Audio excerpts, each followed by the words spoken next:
بسم اللہ الرحمن الرحیم. السلام علیکم ناظرین. اسٹیبلشمنٹ نے عمران خان صاحب کو 3 آپشنز دیے ہیں کہ عدم اعتماد کی تحریک کا آپ مقابلہ کریں یا استعفیٰ دے دیں پہلے یا انتخابات.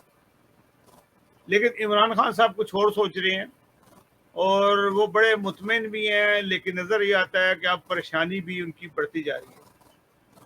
پریشانی اس وجہ سے نہیں کہ ان کا اقتدار چلا جائے گا، پریشانی یہ ہے کہ جو وہ کرنا چاہ رہے ہیں، جو پلان کر کے بیٹھے ہوئے ہیں، وہ پلان جو ہے ان کا خاصا خطرناک بھی ہو سکتا ہے، اور وہ اتنا زیادہ بڑا جھگڑا ہو سکتا ہے کہ جیسے کہ جس دن بحث ہونی ہے سنڈے کے دن، اور اس کے بعد جب انتخابات ہونے ہیں، انتخاب ہوگا، اس میں انتخاب کے اندر کوئی نہ کوئی بڑی بدمزگی ہونے کا چانس ہے کہ بدمزگی اس حد تک ہوگی کہ ہاتھا پائی، گالی گلوچ تو ایک معمول کی بات ہے، ہو سکتا ہے کہ کوئی ڈنڈے اور پتھر شتر بھی اندر ہی استعمال ہو، تو یہ بھی ہو سکتا ہے. اور جو اسپیکر ہے وہ اجلاس کو ملتوی کر دیں، اور غیر معینہ مدت کے لیے ملتوی بھی کر سکتا ہے وہ، اور وہ بھی کر سکتا ہے کہ کئی لوگوں کے اوپر پابندی بھی لگا سکتا ہے. جیسے کوئی گندی گالیاں نکال رہے ہیں تو اس پہ پابندی لگا دے گا کہ آپ باہر نکل جائیں، آپ کو حق بھی نہیں ووٹ کا.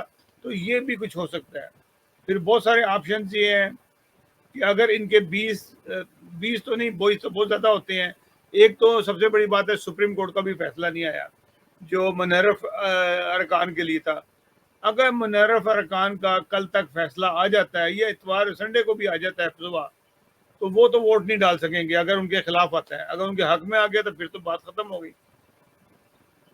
اور پھر بات ختم نہیں ہوتی، وہاں پہ بھی ایک جھگڑا ہوگا. اگر سپریم کورٹ بے شک آرڈر بھی کر دے گی، پی ٹی آئی نے جھگڑا کرنا ہی کرنا ہے، ہر صورت میں جھگڑا ہونا ہے، اور وہ ہو کے رہے گا. پھر اس کے بعد اگر ان کو صرف جب اگر پی ٹی آئی کے جو 20-25 ارکان ہیں، وہ اگر 20 ارکان نکل جاتے ہیں، اس میں سے 22 ارکان ہیں ٹوٹل، وہ نکل جاتے ہیں اور ان کو ووٹ ڈالنے کا حق نہیں ملتا، اور ان کے پاس پھر پورے جو سے ارکان ہیں، وہ پورے ارکان جو سے ہیں، وہ جو ہے ان میں سے اگر 6-7 کم ہو جاتے ہیں، فلائٹ لیٹ ہو جاتی ہے، گاڑیوں کا ایکسیڈنٹ ہو جاتا ہے، باہر ہو جاتا ہے، گاڑیاں رک جاتی ہیں، لوگ پہنچ سکتے ہیں، کیونکہ اس کا ایک خاص ٹائمنگ ہے.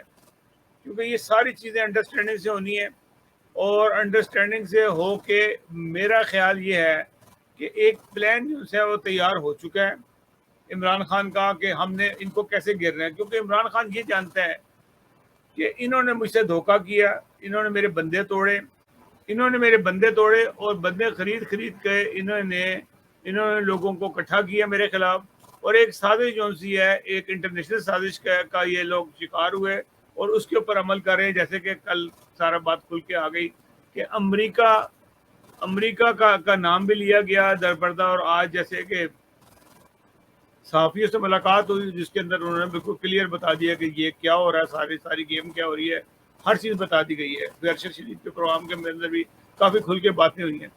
تو ہونے یہ جا رہا ہے کہ ایک بدامنی ہونی ہے. عمران خان نے کہا جی میں نے استعفیٰ نہیں دینا اور نہ میں نے ماننا ہے، کیونکہ یہ مجھ سے فراڈ ہوا ہے.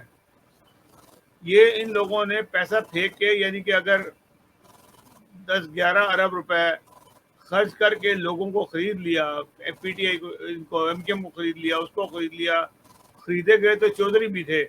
چودھریوں کو وہاں سے دال نہیں گل رہی تھی نون لیگ کی وجہ سے. یہاں سے انہوں نے جب ان کو رائٹ دیا تو نون لیگ نے اپنا بندہ بھی کھڑا کر دیا. کل انتخاب ہے، بلکہ آج انتخاب ہے، اور پنجاب اسمبلی میں جو قائد عوام کا یعنی کہ وزیر اعلیٰ چنا جائے گا، ایک حمزہ شہباز اور ایک چودھری ظہور لائی ہے، چودھری فضل لائی ہے، چودھری پرویز لائی ہے نام بھی. تو ان کا انتخاب ہونا ہے، اور اس کے اوپر بھی زور ہے. لگتا تو یہ ہے کہ پرویز لائی جو سے آسانی سے یہ میچ جیت جائے گا، کیونکہ پی ٹی اے کی امداد ہے، اور پیپلز پارٹی نے بھی ان سے وعدہ کیا ہوا کہ ان کے تعلقات اس قسم کے کہ ان کو پرویز لائی کو یہ جتا سکتے ہیں. اب یہ جو جھگڑے والی بات ہے نا، یہ آگے تک جاری ہے. اسٹیبلشمنٹ چاہتی ہے کہ جھگڑا نہ بڑھے اور وہ کسی کی سائیڈ نہ لیں. اگر وہ سائڈ لیتے ہیں تو انہوں نے دوسری پارٹی نے بھی آگے اقتدار میں آنا ہے، ان کے ساتھ بھی وہ تعلقات رکھنا چاہتے ہیں، ان سے بھی تعلقات رکھنا چاہتے ہیں، یہ بھی کل کو آ سکتے ہیں. تو باجوہ صاحب جو ان سے ہیں وہ ایک تھوڑا نرم گوشہ رکھتے ہیں، اور وہ کہتے ہیں کہ آسانی سے جو کام ہو جائے وہ زیادہ بہتر ہے کہ ڈنڈا نہ ہی استعمال کرنا پڑے. لیکن مجھے نظر آتا ہے کہ ان کی نیتیں ایسی ہیں، خاص طور پہ حکومت کی، کہ یہ اس بات کو وہاں تک لے جائیں گے کہ جہاں پہ ڈنڈوں کا بھی استعمال ہوگا، جھگڑا بھی ہوگا، اور فوج کو بھی اندر داخل ہونا پڑے گا. جب اتنا کہ جھگڑا بڑھ جائے گا کہ فوج یا پولیس اندر آئے گی اور وہ دمادم مسکر اندر تو ہو جائے گا، ایک دوسرے کی پگڑی اچھائی جائے گی، کپڑے پھٹیں گے، مارا جائے گا، گالی دی جائے گی، نہ عورت کا لحاظ ہوگا نہ مرد کا لحاظ ہوگا. تو یہ سارا کچھ چل رہا ہے، اور یہ سارا کا سارا قومی اسمبلی میں آپ دیکھ سکتے ہیں، براہ راست بھی دیکھ سکتے ہیں اور ویڈیوز بھی دیکھ سکتے ہیں، مختلف ویڈیو لوگ بنا رہے ہوں گے. تو بہرحال یہ چیزیں اس سنڈے کے دن ہونے والی ہیں. اب سنڈے کو ہم دیکھتے ہیں کیا ہوتا ہے اور کل کیا ہوتا ہے. کل پہلے تو پرویز الہی کے انتخاب سے پتہ لگے گا کہ پرویز الہی جیتا ہے کہ حمزہ شہباز جیتا ہے. اس کے بعد نا اب ایک نئی رائے قائم ہونی شروع ہو جائے گی کہ پی ٹی آئی اگر تو پرویز الہی جیت جاتا ہے تو پی ٹی آئی کی پوزیشن تھوڑی سی مضبوط نظر آئے گی، کہ لوگوں کا اصل میں جس طرح سے یہ لوگ بکتے ہیں ان کا کوئی دین ایمان نہیں ہے کہ کل کو بک کے زیادہ پیسہ مل گیا ان کو تو ادھر کوئی حکومت کی طرف دوبارہ بھی آ جائیں گے. تو ناظرین یہ ہے ساری صورتحال. پاکستان کی صورت تو ایسی ہی ہوتی ہے، بکنا بکانے والے کام ہے سارے، یہ موسم ہے پیسہ کمانے کا. اگر کوئی بھی کسی کا بھی بچہ اگر ممبر آف پارلیمنٹ ہے تو وہ اچھے پیسے بنا سکتا ہے، اس وقت یہ موقع اچھا ہے. ناظرین اگلے پروگرام تک کی اجازت دیجیے گا. اللہ حافظ.